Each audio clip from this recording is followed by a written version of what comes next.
ஆட்சிக்கு வந்த பிறகு அனைத்து பெண்களுக்கும் தமிழகம் முழுக்க பேருந்து பயணம் இலவசம்னு திரு ஜோசப் விஜய் சொன்னார்.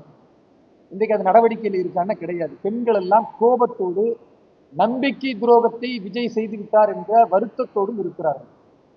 ஆனால் மேற்கு வங்கத்தில் நாங்கள் ஆட்சி அமைத்த 3வது நாளில் இருந்து அந்த மாநிலத்தின் மாண்புமிகு முதல்வர் திரு சுவந்த அதிகாரி அவர்கள் மாநிலம் முழுக்க அனைத்து பெண்களுக்கும் இலவச பேருந்து எதை வாக்குறுதியா கொடுத்தோமோ அதை இன்றைக்கு நிறைவேற்றி காட்டிட்டோம். இன்றைக்கு மேற்கு வங்க மாநிலத்தில் எல்லா பெண்களும் இலவசமாக பேருந்தில் பயணம் செய்கிறார்கள். அது தமிழகத்தில் உள்ள ஊடகங்களுக்கும் தெரியும், தமிழக முதல்வருக்கும் தெரியும். ஆனா இங்கே அந்த நடவடிக்கையில் கொண்டு வர முடியும். அதே மாதிரி தமிழகம் என்பது மின் மிகை மாநிலம். கடந்த காலங்களில் மின்வெட்டு என்பது இல்லாமல் இருந்தது. ஆனா தாவேக ஆட்சி வந்த பிறகு எங்கு பார்த்தாலும் மின்வெட்டு, கடுமையான வெயில் இருக்கக்கூடிய இடங்கள்ல இந்த சூழல்ல மின்வெட்டு என்பது ஏழை பாளைகளிலிருந்து நடுத்தர மக்களிலிருந்து எல்லோரும் தவிக்கிறார்கள், எல்லாம் சாலைக்கு வந்து நிற்கிறாங்க.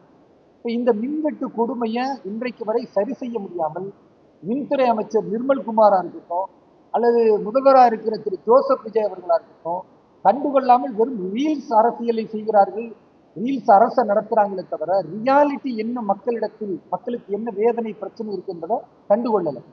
மேற்கு வங்கத்திலும் இதே போன்றுதான் ஆட்சி அமைந்தது. 2 பேரும் ஒரே நாளில் தானே தேர்தல் ரிசல்ட் வந்துச்சு.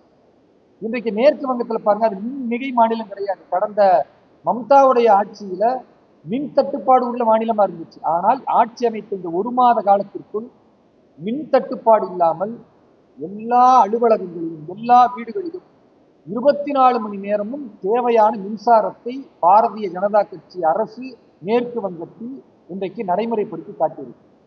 அதனால தமிழக முதல்வர் விஜய் அவர்கள் இதை எப்படி நடவடிக்கைக்கு கொண்டு வர வேண்டும் என்று தெரியாமல் இருந்தால் அதை ஒரு ஈகோவாக பிற நபர்களிடத்தில் கேட்பதை அவர் நினைக்காம பாஜக ஆளக்கூடிய மாநிலங்களின் முதல்வர்களிடத்தில் பேசி தமிழகத்திலிருந்து அந்தந்த துறை அமைச்சர்களை அந்த மாநிலத்திற்கு அனுப்பி தேவையான வழிகாட்டுதல்களை பெற்று இந்த நடவடிக்கை எடுத்தால் தமிழக மக்கள் மிக சிறப்படைவார்கள்.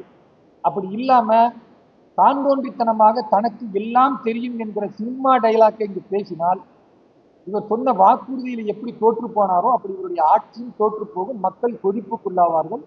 மக்களின் நலனின் மீது அக்கறை இருந்தால் பாரதிய ஜனதா கட்சி ஆளும் மாநிலங்களுக்கு தன்னுடைய அமைச்சர்களை அனுப்ப வேண்டும்.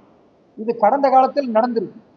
யாருக்கும் எங்கேயுமே ஈகோ இல்லை. பாஜகவுடைய மாநிலங்களுடைய பல முதல்வர்கள் தமிழகத்திற்கு வந்து அம்மா உணவகத்தை பார்த்து இது மாதிரி எங்க மாநிலத்திலும் ஆரம்பிக்க வேண்டும் என்று ஆரம்பித்த வரலாறு இருக்கு.